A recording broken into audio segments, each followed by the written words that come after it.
So good day, we are the group one and we are going to present to you the global political structures and processes, the chapter 5 of the book, Globalization, the Essential. And it is our compliance to our group reporting or less requirements for our class SOCSI 1105, the contemporary world. So I'm Rana G. Avila from Elizabeth V-1 and I'm the one who are going to present to you the first global political structure and process, the political flaws.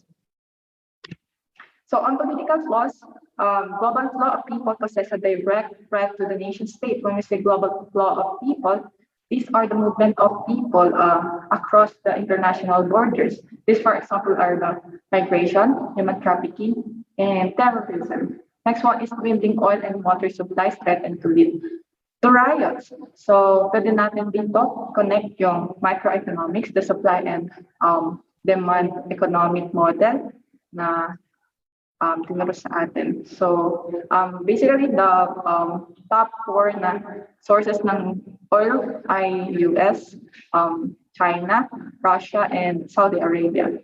So, next one is inability of the nation state to control economic flows dominated by multinational corporation or MCS. Sa MCS naman, ito ay yung mga transnational corporation na nagtatransact or operates with one or more than countries. For example of this is Adidas, Apple, Starbucks. Yan, yung mga kilalang corporations for private car. Second one, or the next one is environmental problems are very likely to stabilizing politically.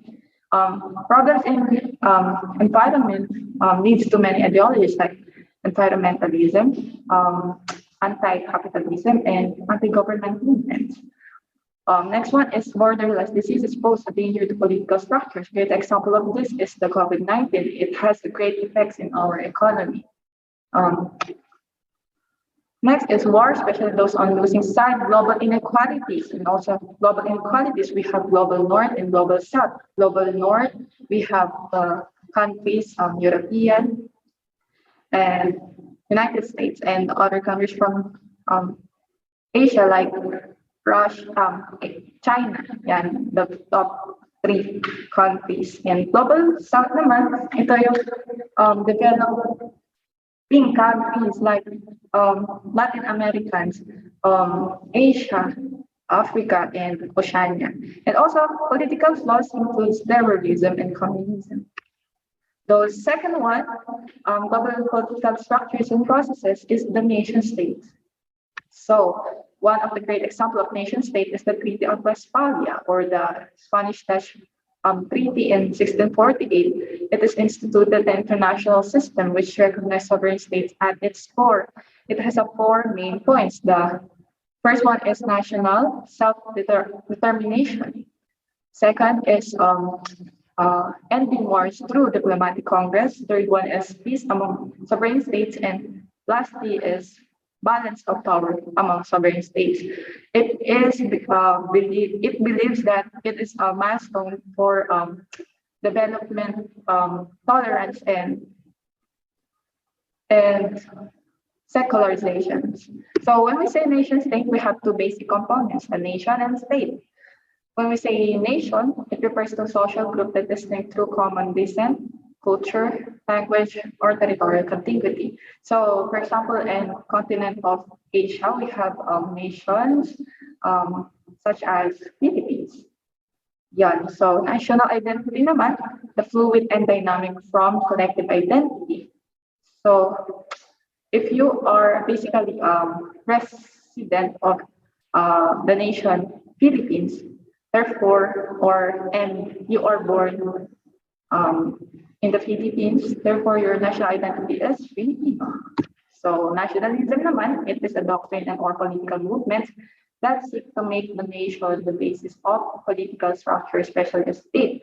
Nationalism, it is the ideology that one's national identity is greater than or superior than others. One of the best example is the Adolf Hitler rhetoric. So state, organizational structure outside the other socioeconomic hierarchies. It is the political organizational structure of one's nation. So, as a full nation state, when we say nation state, it is the nation with the organizational or political structure as a state. So, what are the core elements of nation state? First is population, the people. Second is territory, the geographic location. The government is the third one, and fourth is sovereign. So, what are the threats of national or nation state? First is global flaws. These are the global flaws of people. As Omei quoted in 1996, the uncomfortable truth is that in terms of the global economy, nation states have become little more than a bit actors. First is global flaws for the test of nation state, and second one is universal human rights. When we say human rights, it is entitlement of individuals to life, security, and well-being. It is argued that because these rights are universal, the nation state cannot abrogate them.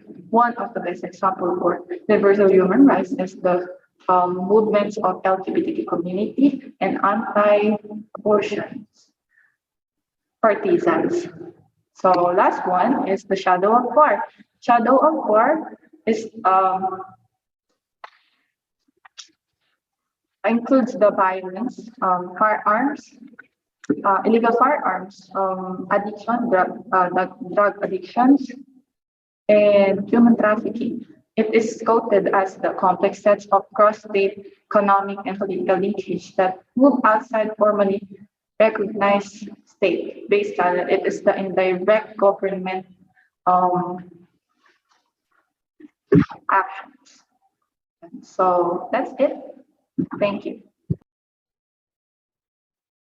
In defense of the nation-state, Daniel Balan argues that the role of the state is enduring and even increasing in advanced industrial societies. Consequently, the role of the state is enduring and even increasing despite international variations in taxes and public spending levels. Since 2001, increased public awareness of terrorism in these societies has reinforced the state's legitimacy as the main source of security. When facing the threat of global terrorism, citizens and private businesses like the aviation industry turn to the state for protection. Another argument is that economic globalization leading to problems such as outsourcing and pressures toward downsizing. With this, how does globalization lead to outsourcing? The outsourcing of labor overseas is the natural result of the globalization of markets and businesses, drive to cut costs to maximize profits. If workers in countries such as India or China can do the same job for a fraction of the price that domestic labor demands, those jobs will be sent abroad. It's a good business strategy that allocates labor to its most efficient use, according to economists. In the end, the effect should ripple down and help consumers by lowering the cost of production, which can be passed on to buyers and to shareholders who will see increased profit margins.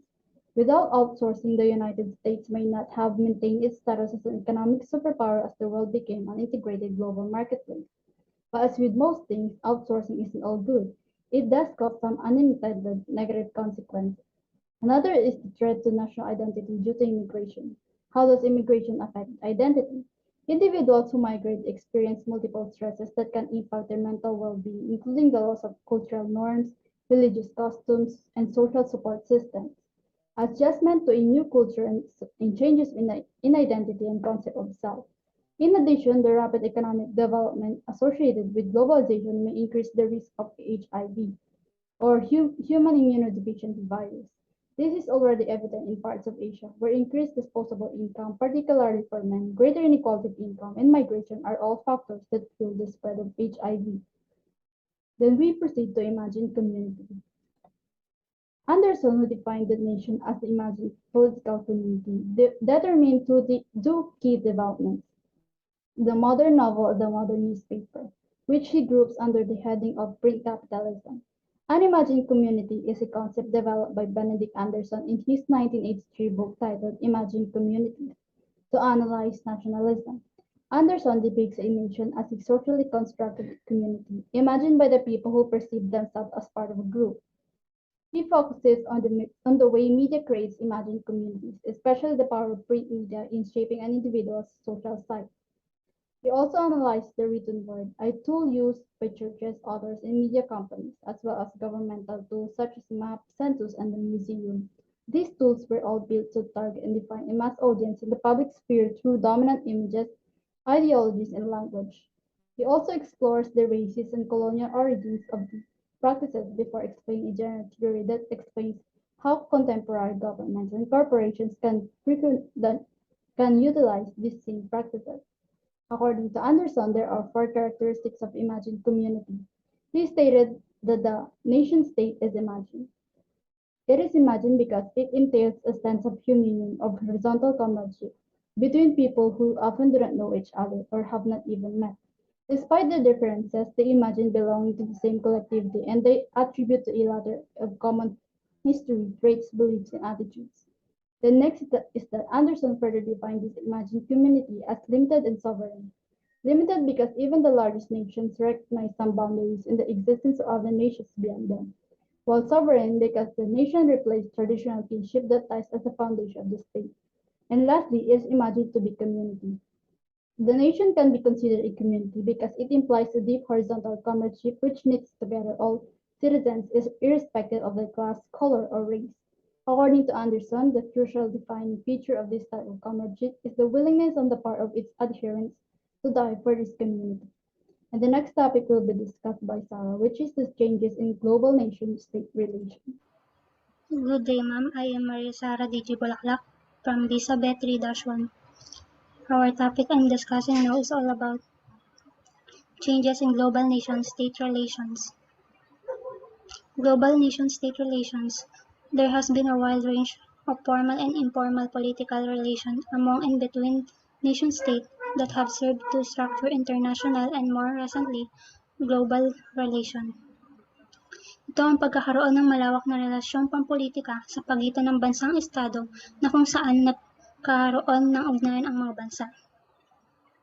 During World War II, the major divide has between those nation-states associated with the Allies, mainly the United States, Great Britain, France, and Russia, and those linked to the Axis, primarily Germany, Japan, and Italy. During Cold War, the major split has between Soviet-backed countries and those allied with the West.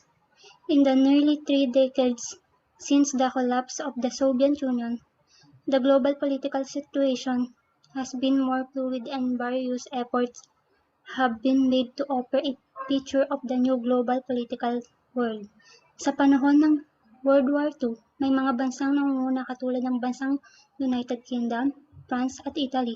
Simula nang bumagsak ang Soviet sa ating daigdig, naging mas pursige at nagsumikap ang mga bawat bansa para mas mapaahon at mas magpakita sa isang buong daigdig sa takbo ng politika sa ating mundo. In this 21st century, the three most influential countries, or Big Three, are European Union, China, United States. European Union as a social and political entity, the European Union and many of its member countries hold an important place in the world, despite present setbacks. European countries are more of a political model of those in Africa or the Middle East than is the United States. Bilang isang panlipunan at pampolitikang bansa, ang European Union at marami sa mga miyembro ng bansang ito ang mahalagang lugar sa mundo. Next is China. China is the other important geopolitical actor recognized by Ghana. It is expanding as a global power in variety of ways. As of 2012, it had surpassed the United States as the world's largest trading nation. In the massive urbanization plan, it is attempting to move tens of millions more people into cities and the contemporary economic by 2020. And last, President Xi Jinping plans to move it from a large country to large and powerful one by dramatically expanding its military. And last, United States. Since the end of World War II, very in their specific, it can be described in general terms as consisting of four key elements: global leadership, defense and promotion of the liberal international order, defense and promotion of freedom, democracy, and human rights. That's all. Thank you. Before the presentation starts, I will introduce myself first. My name is Jedile S. Gakayan from Isabel 3-1, and today I will be discussing the United Nations. In spite of myriad problems, United Nations is the premier global organization in the realm politics. It began operations on October 24, 1964. The two best-known state-based organs in the United Nations are the Security Council and General Assembly. Security Council is the one that is responsible for the maintenance of international peace and security. This is the most powerful part of the United Nations, and it has the power to rule a decision that should be followed by the member of the government under United Nations Charter. While the General Assembly is the main deliberative body or the policy-making organ of the organization, comprising all member states, it provides a unique forum for multilateral discussion of the full spectrum of the international issues covered by the Charter of the United Nations. Also, General Assembly is responsible for the budget and recommendations. Four broad areas that United Nations is primarily concerned are the military issues, economic issues, environmental issues, and human protection. Under military issue, the UN can only deploy military personnel when there is a UN Security Council resolution authorizing them to do so. Second is the economic issue. This issue focuses on promoting the actions that would lead to reductions in global inequality. Next is the environmental issue. For example, is the climate change or the hazardous waste, which are dealt primarily through United Nations Environment Program. And the last area is the human protection. A variety of UN-sponsored human rights treaties and agreements have sought to protect human rights around the world. United Nations Conference on Trade and Development. It was created in 1964 by the UN General Assembly primarily to improve the economic situation of less developed nations, as well as to improve the nature of their relationship to the developed nations. United Nations Educational, Scientific and Cultural Organization. With headquarters in Paris, it has been in existence since 1946. Its primary focus is in the areas of education, the natural and social sciences, and culture. Global governance. Global governance, also known as legal pluralism, brings together diverse actors to coordinate collective action at the level of the planet. The goal of the global governance, roughly defined, is to provide global public goods, particularly peace and security, justice and mediation systems for conflict functioning markets, and unified standards for trade and industry. There were three new forms of global or traditional government. I will start with the governance through multi-stakeholder initiatives, which brings together various public and private actors into public policy networks and partnership. Nagpo-provide yung multi-stakeholder initiatives ng governance in the form of service provision, industrial standards, and labor standards in global value chains. The next one is the creation of voluntary regulations, and lastly is the transnational arbitration bodies. That's all, ma'am. Thank you. Good day, Ma'am History Domingo. I am Ricar Abdul Melix from Disability Village 1. Today, I will discuss civil society, Chapter 5, Global Political Structure and Processes. When you say civil society is a process through which individuals negotiate, argue, struggle against, or agree with one another, those in authority. When we say civil society, it can be defined as a non-state or non-government actor and citizens group. It is expected through collective action to seek information or engage public agency and officials to make their view known as demand accountability and assist public agencies and programs. It is also a public sphere where autonomous groups and individuals interact on the matter of collective concern. In short, civil society refers to the range of non-for-profit or non-organization that enables the expression of the interests and values of the public and their members for cultural, ethical, political, philanthropic, scientific, and religious consideration. However, homeless shelter and food pantries and support groups are examples of civil society providing an incredible service that helps keep people moving forward.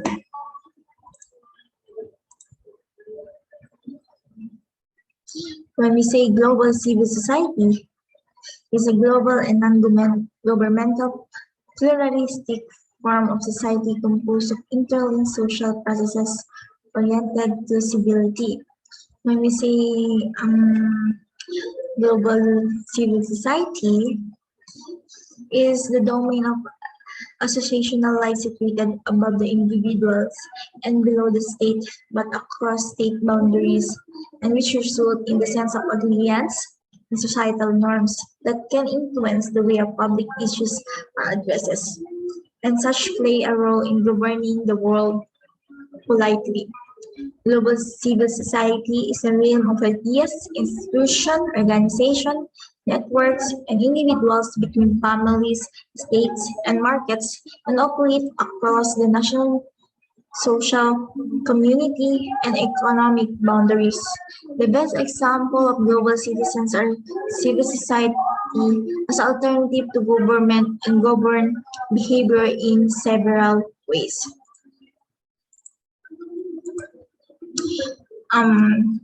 There are 5 parts of global civil society. First is non-governmental. Second is society composed of interlinked social processes, non-violence, pluralistic, and global. Next is international non-government organization or INGOs. International non-profit organization performing public function but not established or run by nation or states. When you say NGOs, can define an organization independent of government involved and extend the concept of a non-governmental organization or NGO to an international scope.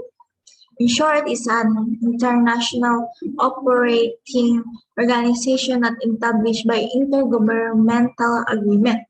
However, the main focus of NGOs is to provide relief and developmental aid to developing countries.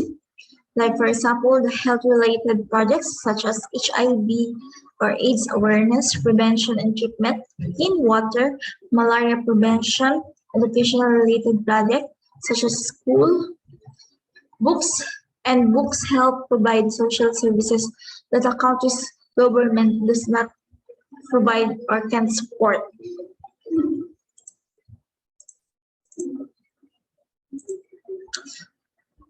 Next is the intergovernmental organization or IGOs. Is the organizations such as United Nations that are international in scope. Otherwise, intergovernmental organization IGO refers to an organization established by treaty between 2 or more countries to address the issue of common interest in good faith. Without a contract, there is no legal IGO. However, the general role of intergovernmental organization is constructed by state to facilitate cooperation. First is the primary utility of IGOs lies in providing states with a forum they can use to negotiate conflicts. Second is the IGOs are also useful to state in several other ways. And the best example of IGO are the World Bank, the United Nations, Organization for the Economic Cooperation and Development, and the International Monetary Fund and the World Health Organization. And that's all. Thank you.